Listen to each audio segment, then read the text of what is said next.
We're Kill Matilda, and we're here with Drunk as Fuck.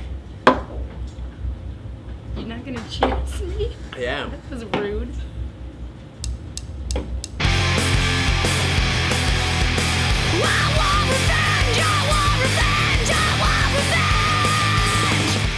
Brody Doll, Courtney Love, Joan Jett. Kill, marry, fuck. I would totally kill Courtney Love. That's the first thing. Kill Courtney Love, marry Joan Jett, fuck Brody Doll. That is a hard choice. No, that's the right choice.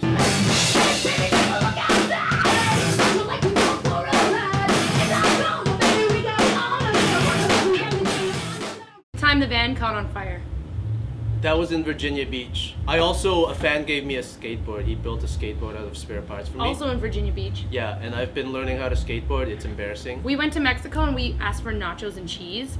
And they brought us nachos, and they brought us literally a bowl of like an entire brick of cheese, but just melted, so it was like liquid cheese. And we ate it, and the more we ate it, the colder it got, and it just became like solidified cheese. So we had to start like ripping the cheese to like eat it, and it was so crazy. I ate a tripe taco.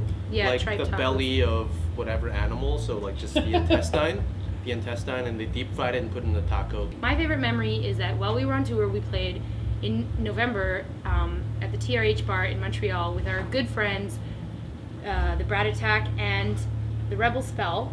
Shortly after we returned from tour, our good friend Todd Sirius from the Rebel Spell passed away tragically, and so it's a pretty special memory to me. Not to bum you guys out, but pretty much like the last show we played with them was like one of the last shows that they played, and we miss him, and so that was a lovely, I'm glad.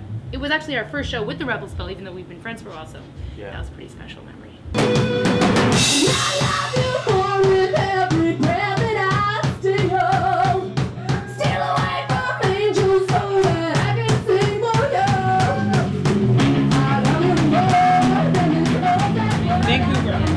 I was born in Winnipeg, but I'm from Prince George, British Columbia. Here's a tattoo to elaborate what that means. Here's British Columbia. There's Prince George right there. They call it the gateway to the north. It's about 8 to 12 hours north of Vancouver, depending on how fast you drive. We actually played a show in Burns Lake, which is where Dusty spent a lot of her. Yeah, I'm also kind of from Burns Lake. Tragedy only tragic things happen in Burns Lake. Forget Burns Lake. I had a good time there.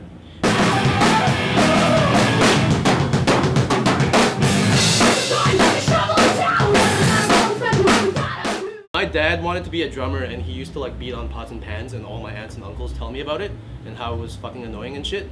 And then my dad grew up, got a job at a bank, and he's like, when I started being a drummer, he like pressured me to like go the square route.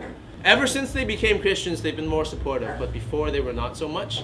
But cool. You know, the thing with life is you gotta do your own thing, and the point of being someone's child is like, you know, you have more opportunity than them, right? That's the whole point of having kids. You want them to do whatever, you know? Yeah, my parents are super stoked. My parents were bikers. My dad was actually the #1 motorcycle racer in all of Manitoba, I guess is where he lived. He was like, you know, there's this picture of him surrounded by trophies because he was really good at racing motorcycles. He was a boy from the wrong side of the tracks. My mom was an upper class girl from the right part of town. Their love was forbidden. Anyway, they're both really lovely and they like it, and they come out to my shows. So do some of my aunts and uncles and a lot of my cousins actually. They're all pretty stoked. Yeah, I love my family. They really love to come to our shows. I really love them. They are happy we're traveling. Sometimes a little concerned that we have no future, but mostly happy. And tip your fucking bartender. All of them. Tip them all.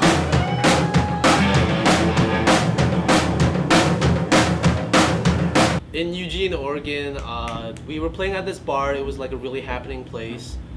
We played with great local bands, huge night, like lots of people showed up.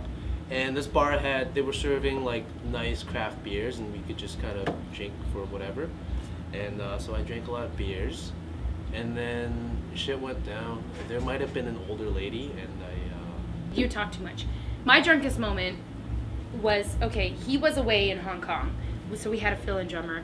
We played at Barracuda Pretty in St. Catharines. It was our second time opening for a Caroline Crush. when I was like a little kid, like a young lady, Connolly Crush was my favorite band when I was like, you know, like a 12-year-old girl in like Burns Lake, and I didn't know. I was like, oh, Connolly Crush. So I was like really excited, and this bar gave us like unlimited alcohol, so I was drinking, and they didn't have a merch person, so I was doing their merch. But the drunker I got, the more I just took people's money, and then I had all this money, and I was like, I don't know whose money is money, and I was like so drunk, and I really embarrassed myself in front of this band. And then there was an actual like green room, like a room where the bands went, which is rare. So we were in the green room later, and the guitarist from A Connolly Crush was kind of being like sort of, calm down. He was like, at one point in the night, he was like, I really want some coffee. And then he looked at me and he was like, can you make some coffee? And I was like, get you coffee! So at one point I may or may not have called him a douchebag while really drunk. I like how you name names. Everyone knows. Yeah. No, everyone Dusty, knows. Dusty But everyone laughed. Everyone laughed. No, I didn't really have beef. I just, you know, I was drunk and belligerent. And, you know, I don't know. That's it. One more lipstick to boxes. Shake your hands up and tell me when you can have some fun.